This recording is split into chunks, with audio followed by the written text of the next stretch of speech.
आज का हमारा टॉपिक है एंडोक्राइनोलॉजी। एंडोक्राइनोलॉजी क्या होता है? एंडोक्राइनोलॉजी एक ग्रीक भाषा का शब्द है जो 3 शब्दों से मिलकर बना है। इंडो मीन्स होता है विद इन, क्राइन या क्राइनिन भी कहते हैं इसे, इसका मतलब टू सिक्रेटेड। लॉगोस मतलब होता है स्टडी। एंडोक्राइनोलॉजी का मतलब होता है विद इन सिक्रेटेड। कहने का मतलब कि ऐसा सेक्रेशन जो डायरेक्टली ब्लड में भेजा जाता है। तो ऐसे सेक्रेशन की जो स्टडी है, यानी हार्मोन्स ही डायरेक्टली ब्लड में भेजा जाता है, तो ऐसे सेक्रेशन की जो स्टडी है उसी को एंडोक्राइनोलॉजी कहते हैं। एंडोक्राइनोलॉजी जो टर्म है वो देने वाले साइंटिस्ट का नाम है पेंडे। पेंडे ने एंडोक्राइनोलॉजी शब्द दिया था। नेक्स्ट है फादर ऑफ एंडोक्राइनोलॉजी। एंडोक्राइनोलॉजी के फादर कौन है? तो यहाँ पर नाम आता है थॉमस एडिसन का। थॉमस एडिसन पहले वैज्ञानिक थे जिन्होंने एडिनल कार्टेक्स के हाइपोसिक्रेशन के कारण एक डिजीज को रिपोर्ट किया था जिसका नाम था एडिसन डिजीज। एडिसन डिजीज को रिपोर्ट करने वाले साइंटिस्ट थे जिनका नाम था थॉमस एडिसन, जिन्हें फादर ऑफ एंडोक्राइनोलॉजी कहते हैं। यहाँ पर हम बात करते हैं secretion of endocrine gland is called hormone. Endocrine gland का जो सेक्रेशन होता है उस सेक्रेशन को हार्मोन कहते हैं। स्टडी ऑफ हार्मोन हार्मोनोलॉजी कहलाता है। हार्मोन की स्टडी को हार्मोनोलॉजी कहते हैं। नेक्स्ट है ग्लैंड्स क्या होता है? तो group of cells which secretes chemical substance and other, यानी कोशिकाओं का समूह होता है जो किसी केमिकल को सेक्रेट करता है या किसी अदर सब्सटेंस को सेक्रेट करता है, तो उसे ग्लैंड्स कहते हैं। ग्लैंड्स कई प्रकार के होते हैं, जैसे यूनिसेलुलर ग्लैंड्स। यूनिसेलुलर ग्लैंड्स का एग्जाम्पल है गॉबलेट सेल। गॉबलेट सेल्स जो क्या सेक्रेट करता है? म्यूकस को सेक्रेट करता है। गॉबलेट सेल यूनिसेलुलर ग्लैंड्स का एग्जाम्पल है। उसके बाद मल्टीसेलुलर ग्लैंड्स, यहाँ पर देखेंगे इसका एग्जाम्पल है लीवर, पैनक्रियाज, थायराइड। यानी ये सभी जो ग्लैंड्स हैं मल्टी सेलुलर होते हैं, यानी मोर देन वन सेल के बने होते हैं, जबकि यूनिसेलुलर ग्लैंड जो है वो सिंगल सेल के बने होते हैं। नेक्स्ट है एक्सोक्राइन ग्लैंड्स। एक्सोक्राइन ग्लैंड्स की बात करते हैं हम यहाँ पर। तो क्या होता है? ऐसे ग्लैंड जो डक्टेड होते हैं। डक्टेड मतलब ग्लैंड जिसमें डक्ट पाया जाता है, और वो क्या सिक्रीट करते हैं? एंजाइम सिक्रीट करते हैं। तो ऐसे ग्लैंड जिसमें डक्ट होता है और वो एंजाइम सिक्रीट करते हैं उन्हें एक्सोक्राइन ग्लैंड्स कहते हैं। जैसे एग्जांपल के लिए आपका गैस्ट्रिक ग्लैंड हो गया, सलेवरी ग्लैंड हो गया, ये सब एक्सोक्राइन ग्लैंड्स होते हैं जो एंजाइम को सिक्रीट करते हैं, और इन सभी ग्लैंड्स में डक्ट पाया जाता है। उसके बाद बात करते हैं हम एंडोक्राइन ग्लैंड की। एंडोक्राइन ग्लैंड क्या होता है? ये डक्टलेस होते हैं, यानी ऐसे ग्लैंड जिसमें कोई भी डक्ट नहीं होता है, और ये क्या सिक्रीट करते हैं? हार्मोन सिक्रीट करते हैं। उसके बाद है मेक्सोक्राइन ग्लैंड। मेक्सोक्राइन ग्लैंड का मतलब ऐसे ग्लैंड जो एंजाइम भी सिक्रीट करते हैं और हार्मोन्स भी सिक्रीट करते हैं। तो ऐसे ग्लैंड्स का एग्जाम्पल यहाँ पर पैनक्रियाज है और गोनेट्स है। गोनेट्स में टेस्टिस और ओवरी ये दोनों आते हैं। तो पैनक्रियाज और गोनेट्स जो है वो मेक्सोक्राइन ग्लैंड के एग्जाम्पल्स हैं जो एंजाइम और हार्मोन्स दोनों रिलीज करते हैं।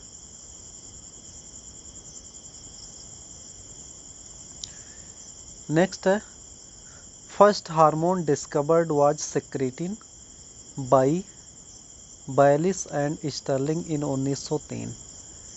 जो सबसे पहला हार्मोन डिस्कवर किया गया था उसका नाम सेक्रेटिन है, और जिसको डिस्कवर किया था बेलिस और स्टर्लिंग ने 1903 ईस्वी में।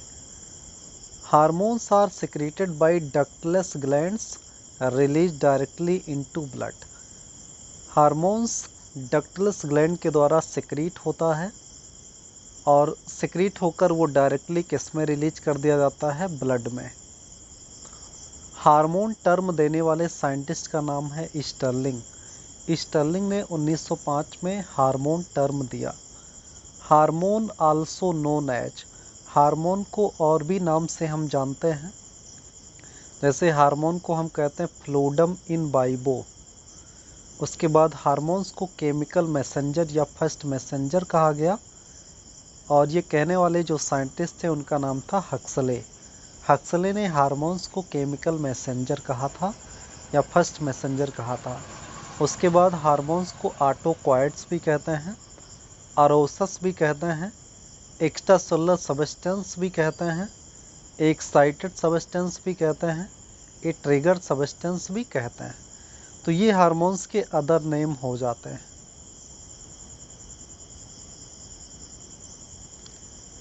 नेक्स्ट है endocrine gland and their location in human body. Human body में एंडोक्राइन ग्लैंड और उसका लोकेशन अगर हम देखें तो यहाँ पर देखते हैं ब्रेन है, तो ब्रेन में कौन कौन से ग्लैंड होते हैं, पीनियल ग्लैंड होता है और हाइपोफिसिस होता है। हाइपोफिसिस को पिट्यूटरी ग्लैंड कहते हैं। तो ये दो ग्लैंड्स यहाँ पर ब्रेन में दिख रहे हैं। उसके बाद गले के पास यहाँ पर कौन सा ग्लैंड होगा, ये थायराइड ग्लैंड होगा। उसके बाद देखते हैं यहाँ पर पैनक्रियाज होगा। उसके बाद यहाँ पर किडनी के ऊपर सुप्रारीनल ग्लैंड, इसी को एडिनल ग्लैंड भी कहते हैं। ये एडिनल ग्लैंड है जो किडनी के ऊपर पाया जा रहा है। उसके बाद यहाँ पर देखते हैं टेस्टिस, मेल में पाया जाएगा यहाँ पर। अगर फीमेल है तो फीमेल में क्या मिलेगा, ओवरी मिलेगा। तो टेस्टिस और ओवरी भी ये दोनों क्या होते हैं, ग्लैंड्स होते हैं जो हार्मोन को रिलीज करते हैं।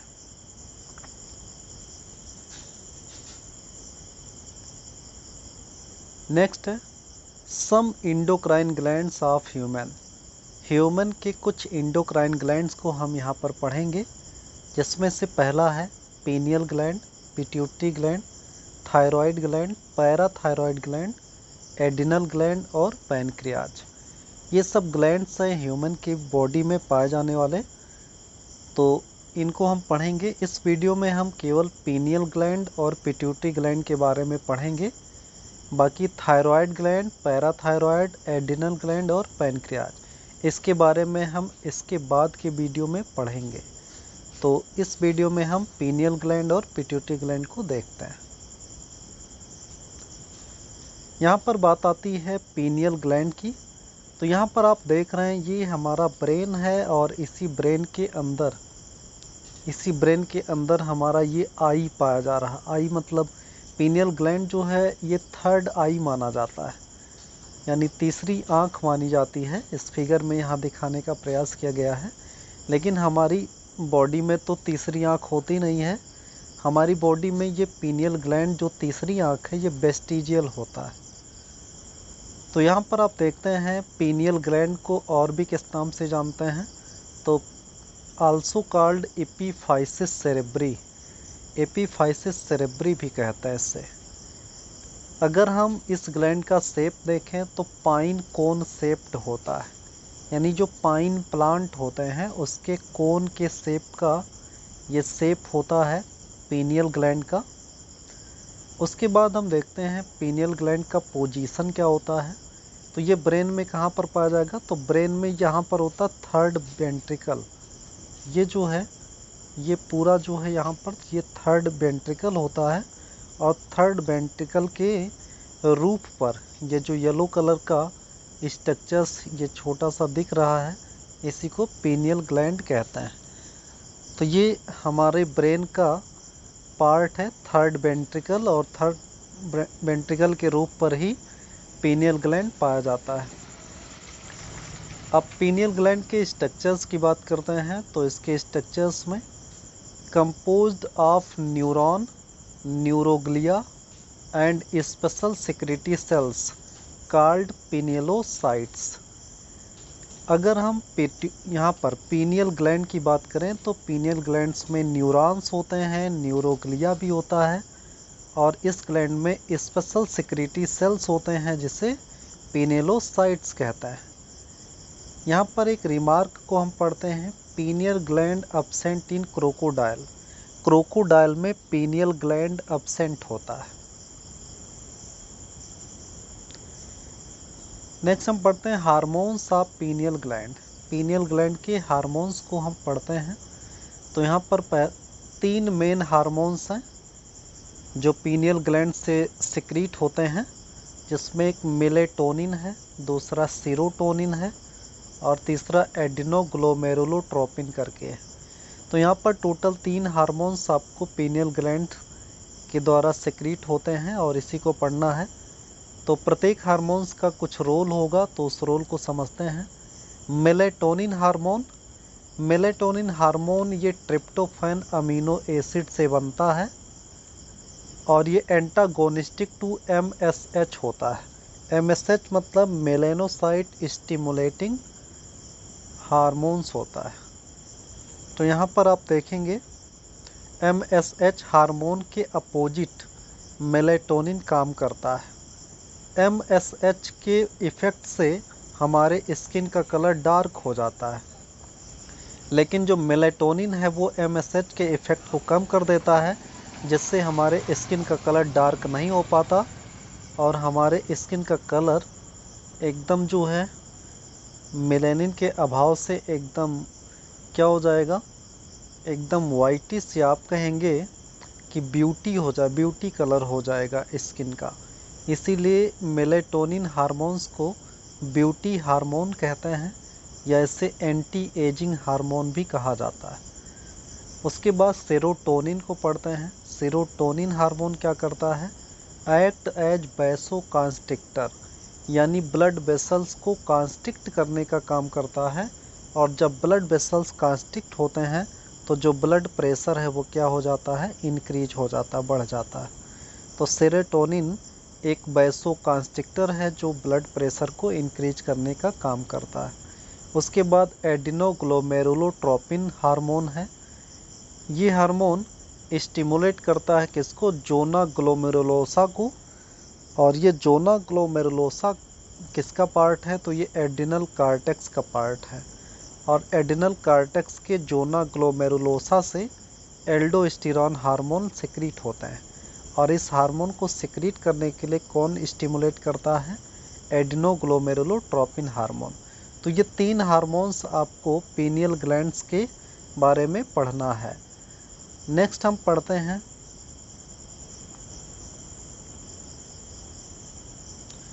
रिमार्क को पढ़ते हैं। तो रिमार्क में यहाँ पर देखते हैं, pineal gland more active during dim light. Dim light के दौरान पीनियल ग्लैंड सबसे ज़्यादा एक्टिव होता है। Pineal gland regulate biological clock that is 24 hour rhythm, यानी जो हमारे बॉडी का 24 आवर रिदम होता है, या जिसे डायर्नल रिदम भी कहते हैं, या जिसे स्लीप वेक साइकिल भी कहा जाता है, इसको रेगुलेट करता है।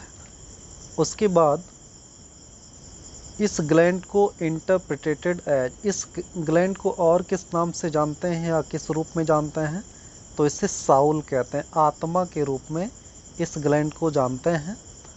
और इसे जो है वेस्टिजियल थर्ड आई के रूप में भी जानते हैं। ह्यूमन बॉडी में पीनियल ग्लैंड को वेस्टिजियल थर्ड आई के रूप में जानते हैं। लेकिन ये वेस्टिजियल मतलब अवशेषी है हमारे, क्योंकि उस आँख से हम देख नहीं पाते हैं, वो हमारे ब्रेन के अंदर बंद है, तो वो वेस्टिजियल थर्ड आई है।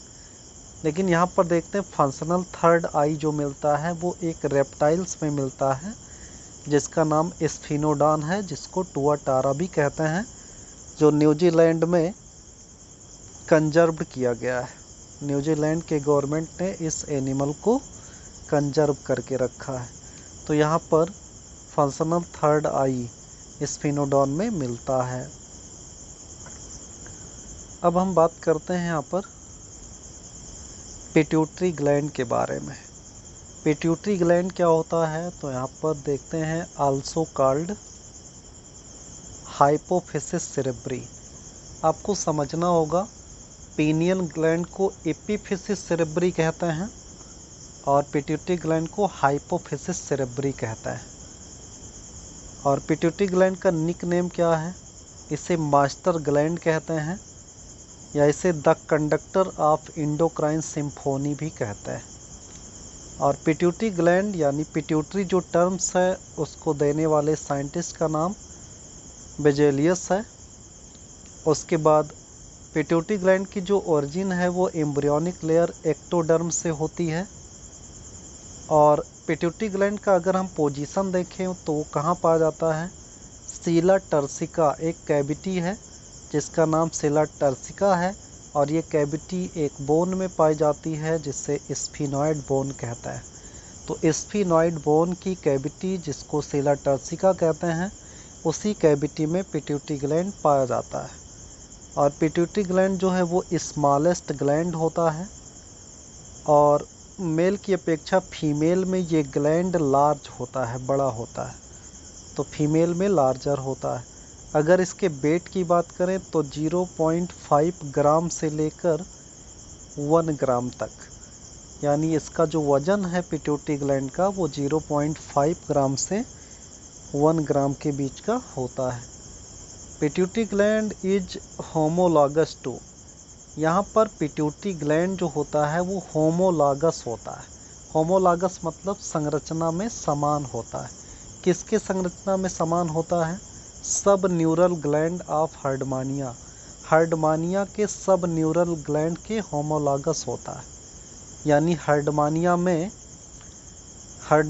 में सब न्यूरल ग्लैंड का जो स्ट्रक्चर्स है वो पिट्यूटरी ग्लैंड के समान होता है। ऐसे एम्फिऑक्सस में मुलर आर्गन होता है, तो एम्फिऑक्सस का मुलर आर्गन और हर्डमानिया का सब न्यूरल ग्लैंड ये पिट्यूटरी ग्लैंड के होमोलॉगस होता है।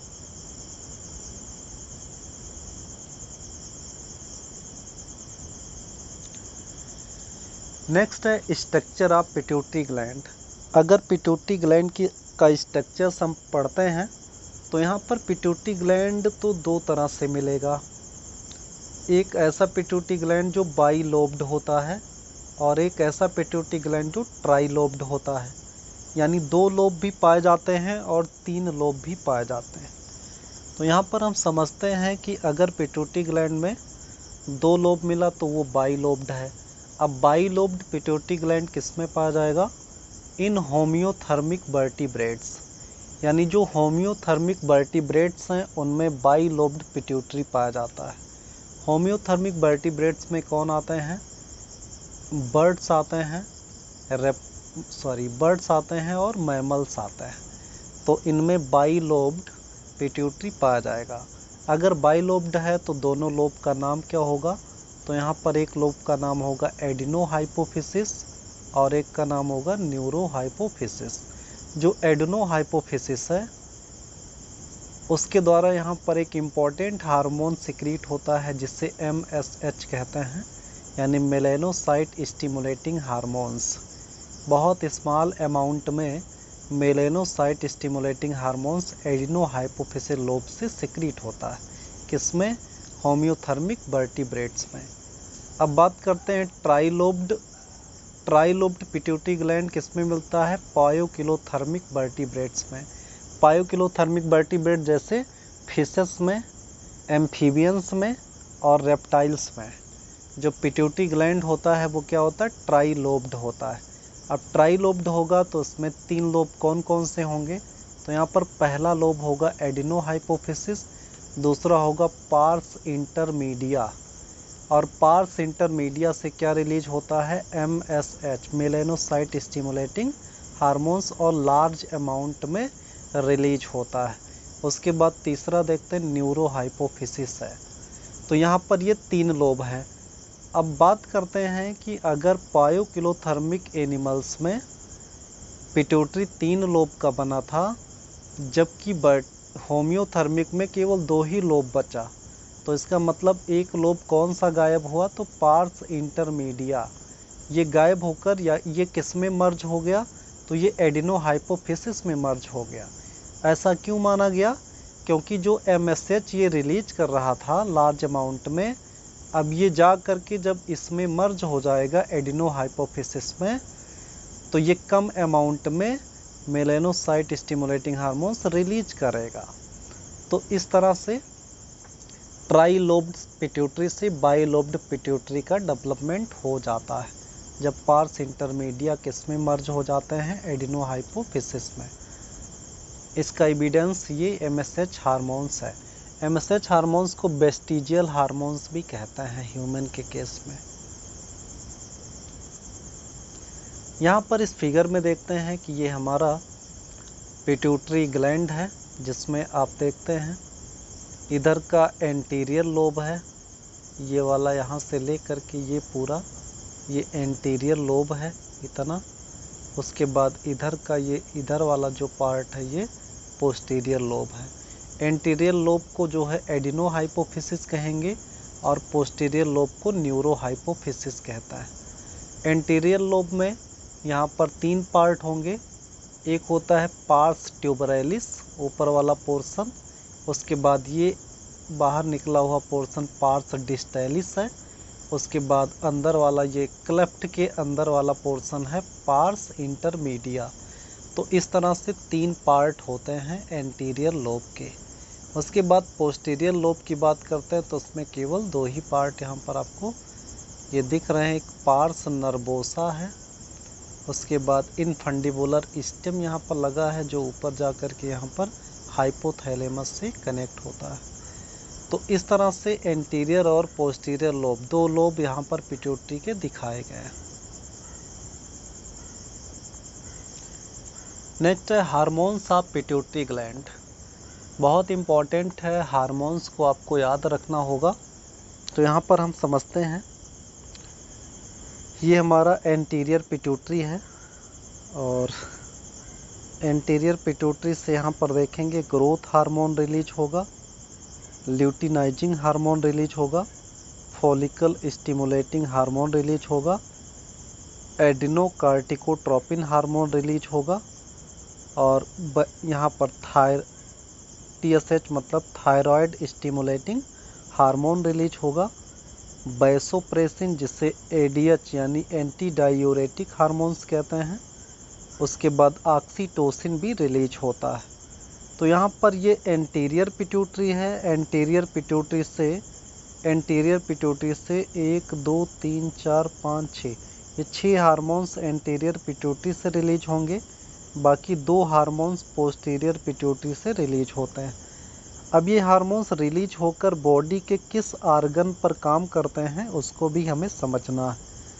यहाँ पर ग्रोथ हार्मोन एंटीरियर पिट्यूटरी से रिलीज होकर के बॉडी के ग्रोथ को बढ़ाता है, जैसे बोन्स का ग्रोथ कराता है, मसल्स का ग्रोथ कराता है।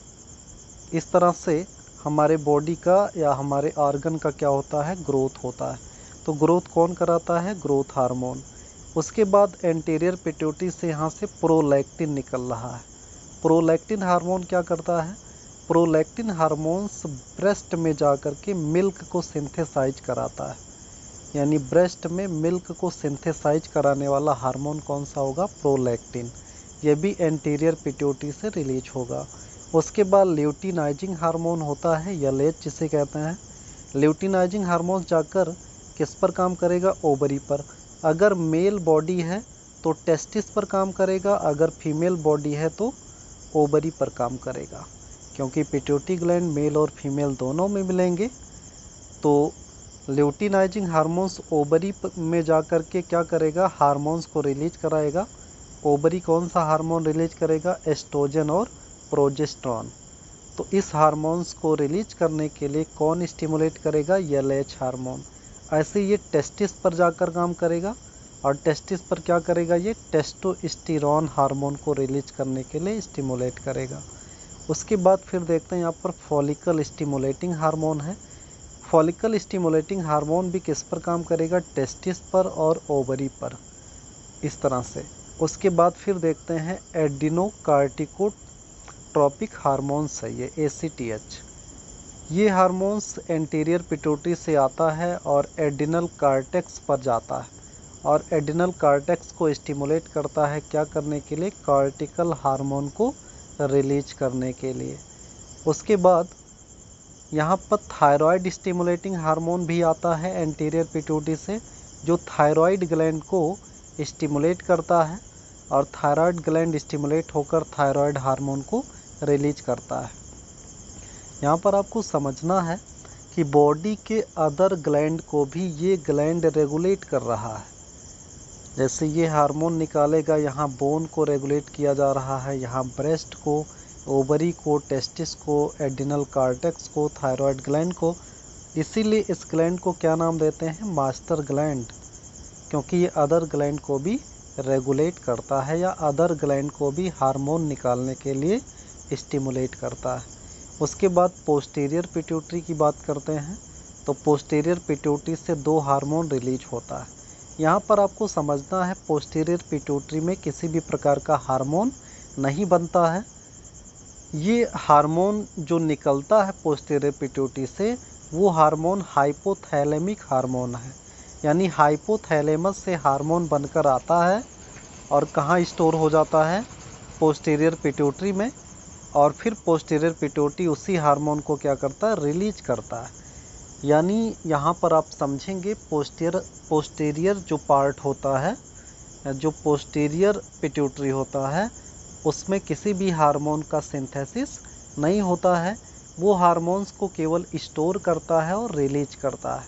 तो कौन कौन से हार्मोन रिलीज करता है ये, वैसोप्रेसिन, वैसोप्रेसिन को ADH भी कहते हैं, एंटी डायूरेटिक हार्मोन्स। ये हार्मोन्स किस पर काम करता है, किडनी पर। और किडनी पर ये क्या काम करता है, तो किडनी में ये जो है कंडीशनल वाटर रीअब्जॉर्प्शन का काम करता है, जिससे कंसंट्रेटेड यूरिन बनता है किडनी में। उसके बाद ऑक्सीटोसिन की बात करते हैं, तो ऑक्सीटोसिन कहाँ पर काम करेगा, ये ब्रेस्ट मसल्स पर और यूट्रस के मसल्स पर। तो ब्रेस्ट के मसल्स पर जब ये काम करेगा तो यहाँ पर क्या होगा, मिल्क इजेक्शन होगा।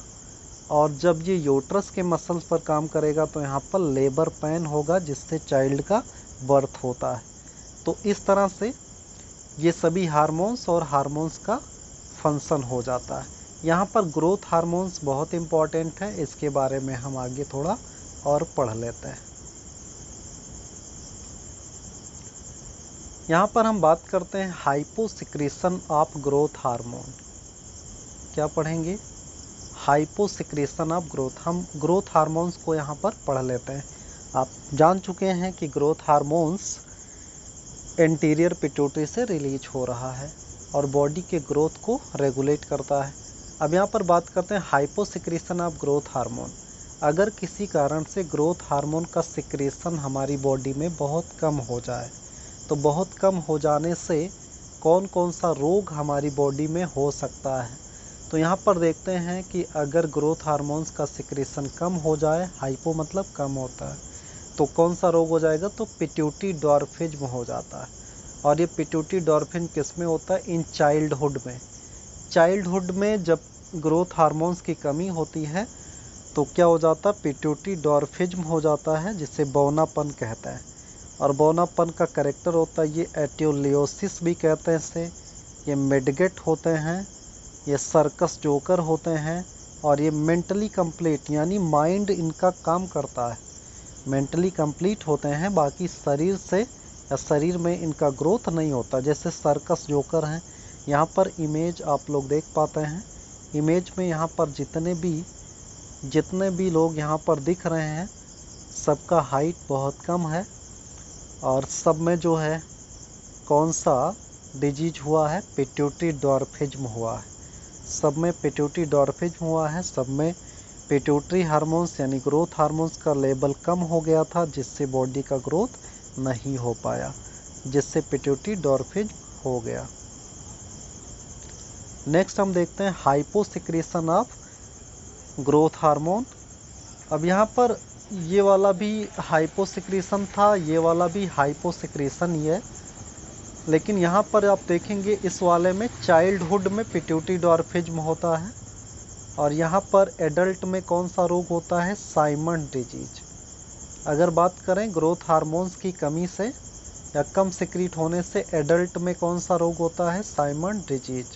साइमन डिजीज में जो पेशेंट होता है वो सेक्सुअली रिटार्डेंस होता है और ये प्री मेच्योर एजिंग शो करता है, यानी प्री मेच्योरिंग स्टेज में ही काफ़ी एज इसमें शो होता है और इसकी डेथ जल्दी हो जाती है। तो साइमन डिजीज, ये सिम्टम्स कुछ यहाँ पर इमेज में दिखाने का प्रयास किया गया है। ये साइमन डिजीज है, इसमें ग्रोथ हार्मोन्स का सिक्रीशन बहुत कम हुआ है, इसीलिए इनकी बॉडी का जो ग्रोथ है वो प्रॉपर नहीं हो पा रहा है। अब बात करते हैं यहाँ पर hyper secretion of growth hormone. Hyper मतलब ज़्यादा होता है। अभी तक आपने क्या पढ़ा? ग्रोथ हार्मोन्स के कम सिक्रीशन होने से दो रोग हो गया, एक का नाम है पिट्यूटरी डॉर्फिज्म और एक का नाम क्या था? यहाँ पर आपने देखा, एक का नाम आपने साइमन डिजीज पढ़ा। अब यहाँ हाइपर सिक्रीशन की बात आती है, यानी ज़्यादा अमाउंट में अगर ग्रोथ हार्मोन सिक्रीट होगा तो कुछ इनकी तरह हाइट हो जाएगी। देखो यहाँ पर ये नॉर्मल मैन की हाइट तो इतनी है, लेकिन यहाँ पर देखो ग्रोथ हार्मोन इनके शरीर में इतना ज़्यादा हुआ कि इनकी बॉडी का ग्रोथ इतना हो गया कि इनकी बॉडी का जो हाइट है वो 7 से 8 फीट हो गया।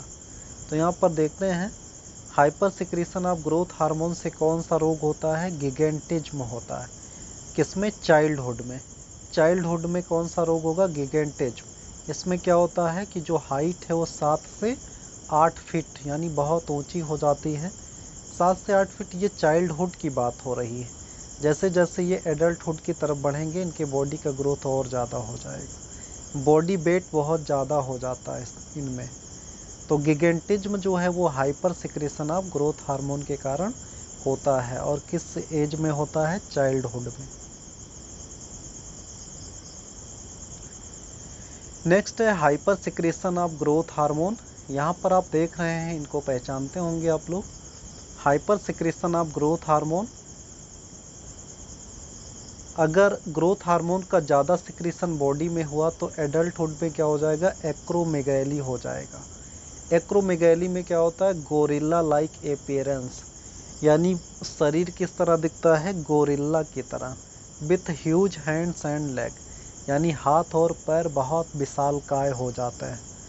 तो इसे क्या कहते हैं? एक्रोमेगैली। किसके कारण होता है? Hyper secretion of growth hormone के कारण होता है। यहाँ इस इमेज में आप देख पाते हैं, इनमें गोरिल्ला लाइक अपीयरेंस भी दिख रहा है और इनका हैंड और लेग्स सब जो है विशालकाय दिख रहे हैं। तो ये कौन सा इनमें डिजीज हो जाएगा? एक्रोमेगैली हो जाएगा। Thank you for watching.